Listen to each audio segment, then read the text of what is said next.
আসসালামু আলাইকুম। আজকে আমরা দেখাবো LX XG5000 সফটওয়্যারটা আপনারা ইনস্টলেশন করবেন কিভাবে। এখানে হচ্ছে অ্যাপ্লিকেশন ফাইলে গিয়ে এখানে আমরা পাসওয়ার্ডটা আমাদের যেটা সেটা দিয়ে দিব। আর আমরা আমাদের ডেসক্রিপশনে সফটওয়্যারের লিংক এবং পাসওয়ার্ডটা সেখানে দিয়ে রাখবো। তো এখানে আমরা আনজিপ করার পরে আমরা কিছু সময় এখানে ওয়েট করব। ওয়েট করার পর দেখেন এখানে একটা ইয়েস বাটন আসছে। ইয়েস বাটনে আমরা ক্লিক করব। ক্লিক করলে এখানে কিছুটা সময় নেবে। তো আপনারা যদি আমাদের চ্যানেলে নতুন হয়ে থাকেন তাহলে অবশ্যই সাবস্ক্রাইব করে রাখবেন। এখানে আমাদের ইন্ডাস্ট্রিয়াল অটোমেশন টপিক্সে বিভিন্ন ভিডিও দেওয়া হয়। তারপর আবার এখানে আমরা ইয়েস বাটনে ক্লিক করব। আর আপনারা যদি চান industrial automation PLC VFD HMI শেখার জন্য তাহলে আমাদের সাথে যোগাযোগ করতে পারেন। এখানে আমাদের কিছুটা সময় নেবে সফটওয়্যারটি প্রসেসিং হওয়ার জন্য।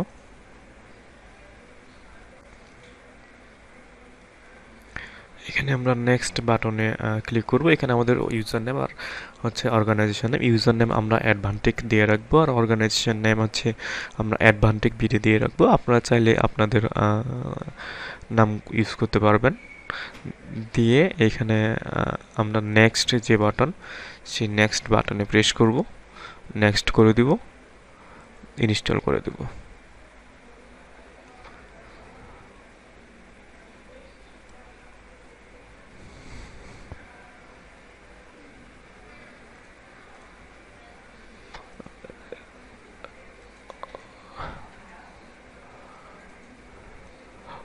ইনস্টল করে দিলে এখানে কিছু একটু সময় নেবে। নেওয়ার পরে এখানে আমাদের একটা ড্রাইভ আসবে যেটা PLCর সাথে কমিউনিকেশন করার জন্য। এটা আমরা ইনস্টল করে দেব। দেওয়ার পরে আমাদের ফিনিশ। তারা আমাদের সফটওয়্যারটি ইনস্টলেশন সাকসেসফুল। এখন আমরা আমাদের ডেস্কটপে আমাদের সফটওয়্যারটা দেখব। আমাদের সফটওয়্যারের যে আইকন সেই আইকনটা আমাদের এখানে চলে আসে। ধন্যবাদ।